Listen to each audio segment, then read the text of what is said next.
जय श्री गणेश। मैं हूं पंडित जगदीप। जेडी न्यूज़ 24 की ओर से आप सभी का सादर नमन करते हुए आज के इस वीडियो में स्वर विज्ञान अर्थात ईड़ा अथवा पिंगला नाड़ी के शुभाशुभ परिणामों को लेकर के हम चर्चा करेंगे। इससे पहले कि चर्चा को आगे बढ़ाएं, उन विद्वानों और विदुषियों से विनम्र अनुरोध है कि जिन्होंने अभी तक हमारे इस YouTube चैनल को सब्सक्राइब नहीं किया हुआ है, कृपया वो इसे सब्सक्राइब करें और जन्म कुंडली विश्लेषण, ज्योतिष शास्त्र, वास्तु शास्त्र, अंक शास्त्र, लाल किताब, हस्तरेखा, सामुद्रिक शास्त्र व रत्नों की समस्याओं के परामर्श हेतु भी संपर्क कर सकते हैं। तो आइए स्वर विज्ञान को लेकर के आगे चर्चा को बढ़ाते हैं।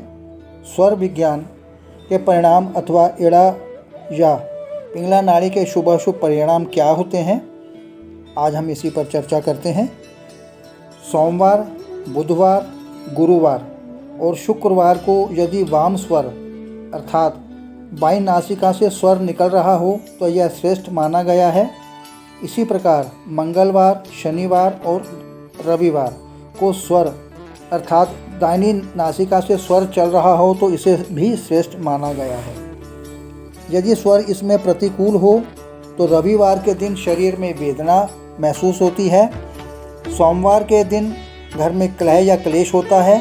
मंगलवार को मृत्यु अथवा दूर देशों की यात्रा संभव है। बुधवार को राज्य से आपत्ति होगी। गुरु और शुक्रवार को प्रत्येक कार्य की असिद्धि संभव है। शनिवार को बल या खेती का नाश होता है।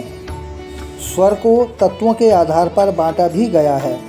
हर स्वर का एक तत्व होता है। यह ईड़ा अर्थात बाईं नासिका या पिंगला अर्थात दाईं नासिका से निकलने वाले वायु के परिणाम और प्रभाव से मापा जाता है।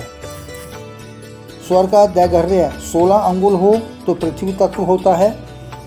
स्वर का दैर्घ्य 12 अंगुल हो तो जल तत्व माना गया है। स्वर का दैर्घ्य 8 अंगुल हो तो अग्नि तत्व माना जाता है। स्वर का दैर्घ्य 6 अंगुल हो तो वायु तत्व को माना जाना चाहिए और श्वास का यदि दैर्घ्य 3 अंगुल हो तो आकाश तत्व होता है। यह तत्व हमेशा एक जैसा नहीं रहता। तत्व के बदलने के साथ फलादेश भी बदल जाते हैं। आगे हम यह देखेंगे कि तत्व के अनुसार क्या क्या फल सामने आते हैं। शुक्ल पक्ष में नाड़ियों में तत्व का संचार देखें तो आमतौर पर वाम स्वर शुभ होते हैं और दक्षिण स्वर अशुभ माने गए हैं। पृथ्वी तत्व चले तो महल या भूमि भवन का लाभ माना गया है। अग्नि तत्व चले तो जल से भय, घाव या घर में दाह अर्थात जलने की स्थिति का सामना करना पड़ता है। वायु तत्व चले तो चोर भय, पलायन या हाथी घोड़े या उत्तम सवारी का लाभ मिलता है।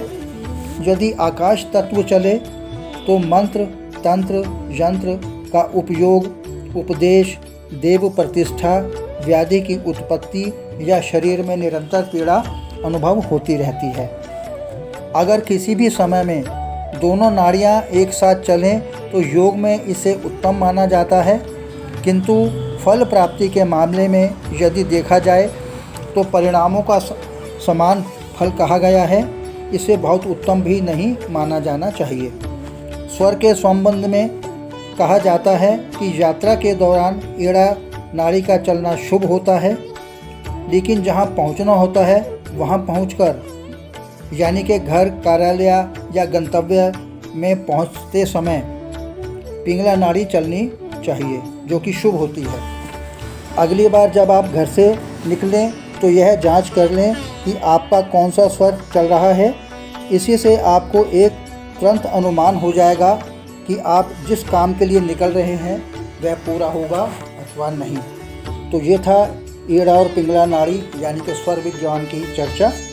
आगे प्रभु इच्छा प्रसन्न रहें, स्वस्थ रहें। ऑनलाइन परामर्श उपलब्ध। आगामी वीडियो नए प्रसंग के संग आपकी समृद्धि की कामना सहित पुनः जय श्री गणेश।